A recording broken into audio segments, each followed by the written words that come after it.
and fuck the next nigga with some money. He left you a little money. She ain't got to worry about being loyal to him. Go take her a minute. But boy, when that pussy go get hot, why he in there? And this nigga gonna come by asking her, do she need anything? I'm here for you if you need me, with the hopes of fucking her. Yeah, I hope I can cross paths with her. I make a perfect little old mentor for a few of them kids he done left behind. And they knew he was a kid. That's who I blame. Everybody who embraced King Von. So don't cry for Durk now. Get game on the back end. But in the beginning, homie, they was near nephew laughing with him, knowing it's a killer. Man, listen, the devil was very handsome. It's Stingy Kate, and we got breaking news that's shaking the hip-hop world. Lil Durk has been denied bail again, and the feds are saying he's too dangerous to be released. So let's dive into what's going on. Yeah, so this case is the case where people believe that Durk rapped about what he says, the day my brother died, if you were there, you died too. And next day, go ask the ops, they were down to. And he was alluding to the murder of someone named Stefan Mack. Allegedly. Yes. That's what people believe, right? Yes.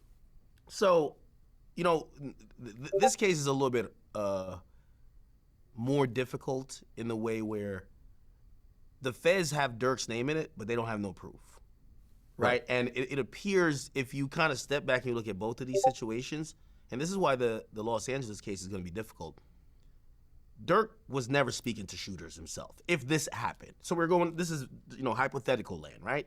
Let's say these things happen. Durk never spoke to people himself. But was it understood that it was coming from Durk? Yes. That's still really hard to prove, because you hear these guys texting, saying OTF. They even actually kind of pretty much almost mentioned Durk.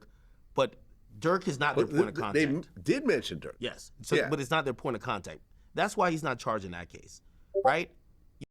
Even though they trying to throw all these bodies on Lil Durk, it could go either way, because just because Lil Durk's brother was involved with that whole situation, that don't mean that Lil Durk paid them. Now, what if they was asking about, did Durk send you that money? What if Durk just wanted to look out for these dudes, Probably did some business with them, like music or something. Probably gave them a feature or something. And I don't know, man. But they try to make it like Lil Durk went out there and put a bounty on Stefan's head, which led to his death. So they're trying to say that Lil Durk is basically paying for people, putting money on people's head. But from the looks of it, but looks could be deceiving. It don't look like they got too much evidence on that. So we gonna see. Only time could tell. Y'all let me know what y'all think about that. And the kind of Durk has his bail denied. The request for bail was denied today, May 8th, 2025. The judge cited concerns over his alleged involvement in a murder for hire plot and potential threats to witnesses. Prosecutors presented evidence suggesting Durk's connection to a 2022 fatal shooting and alleged that he used his influence to solicit other murders. So, Durk's bail request was denied. The judge emphasized concerns over his alleged involvement in a murder for hire plot and the potential risks he poses to witnesses. Prosecutors highlighted connections to a 2022 fatal shooting and alleged that Durk used his influence to solicit other murders.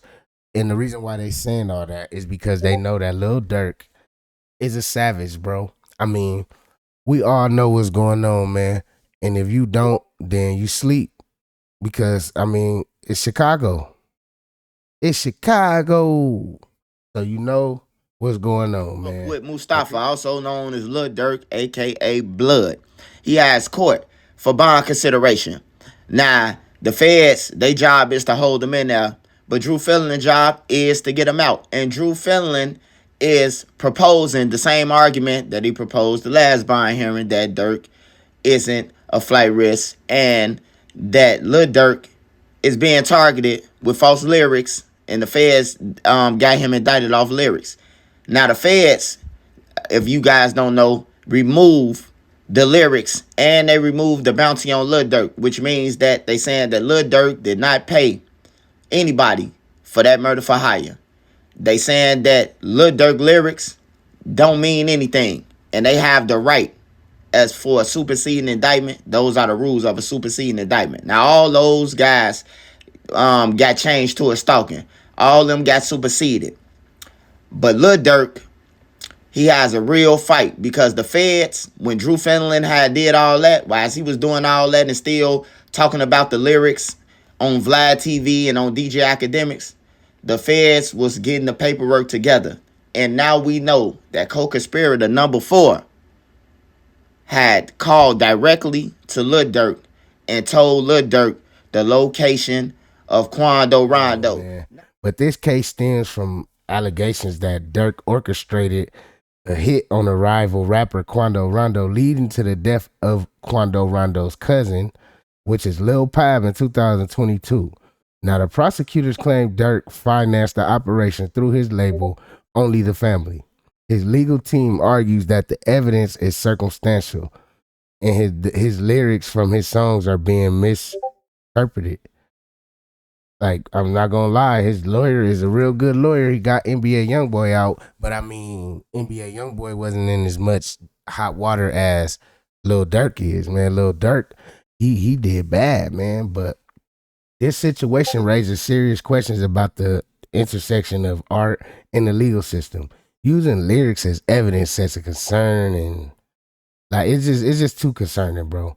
While the charges are severe, it's crucial to ensure that creative expressions isn't unjustly criminalized. So, I don't know, man. What are y'all thoughts on this case? Do you believe the court's decision was justified? Drop your opinions in the comments below, man. Don't forget to like, comment, and subscribe, and hit that like button. Tell y'all they niggas how they thought that shit till it's time to live it. They talk like they reading with the shit till it's time to live it. Now he ready to tell everything. Only way he can get out of this, he gonna have to implement Yo Got It. That's the only way, nigga, he gonna have to implement Yo Got It. But nigga, once you're found guilty of a jury of your peers, that's the nail in the coffin. Do you think, seeing that Young Thug just got out, do you think Durk has a chance? No. Because they got Durk on wiretap. They got Durk on wiretap, homie. And Durk told them he gave them specific instructions that they got. Don't use my name, no nothing that ties me to it. And they got the credit card. They really didn't have nothing on Thug. Because it was Woody that was doing all this shit. It wasn't Thug. Thug didn't even know Woody was doing half that shit. And Woody even came out and said it, man, he didn't know. Woody was just going there and telling them people anything to get them off them. Off him. He just threw Thug on the bus. This is something totally different with Durk and Vaughn. And what happened on Quando now. Thug case is a state RICO case. The old nigga said, nigga, it's easy to beat the state. Nigga, all you gotta do is have some money. You can beat the state. You got to buy the state case. But when the feds come, the old nigga said they want your ass. Yo, nigga, they want your ass when the feds come. And the feds don't come half-cocked. They come prepared and together. All their I's dotted and their T's crossed. So now, nigga, this is the United States federal government. He got a bigger fight. He got a bigger fish he going up against. Thug was going against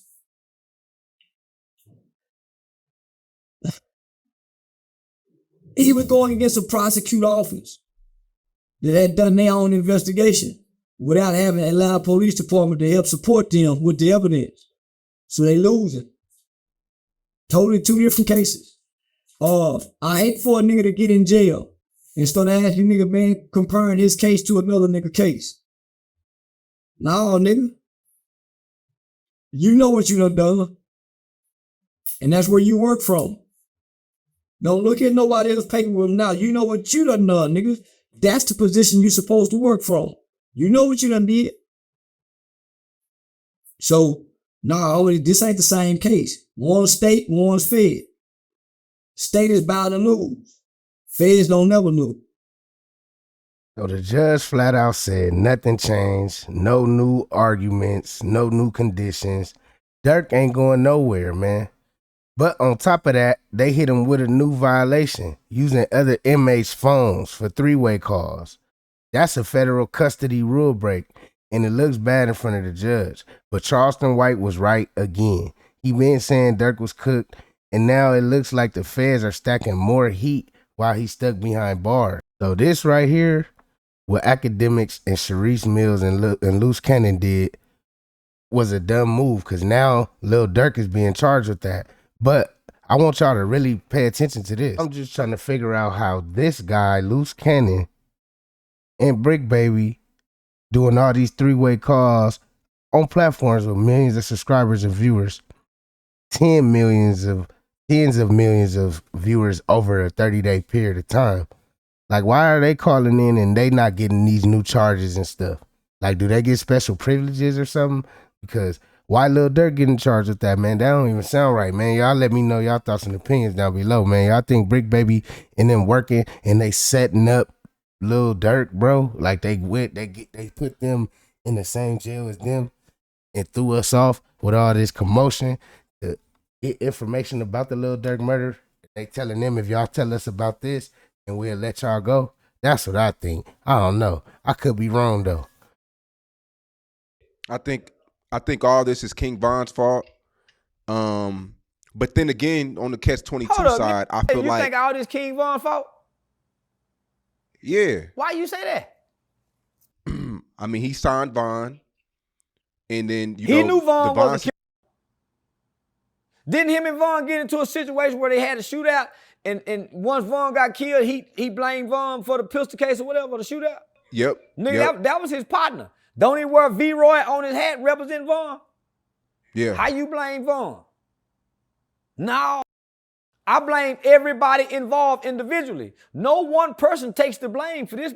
We've been operating as a gang on 4-nil. Now we've been on 4-nil, my nigga. And we've been on 4-nil since we were little niggas. If he never would have signed King Von, I think he would have been in less drama. Well, you blame think a lot of the drama you blame started. the label. You blame everybody who allowed these kids who knew they was killers. I blame the label. Don't blame no motherfucking kids. I blame the label, nigga, that went and signed them and propagated and promoted and commercialized BD and GD killing like they did Crips and Blood. Remember, homie, Crips and Bloods were commercialized to us.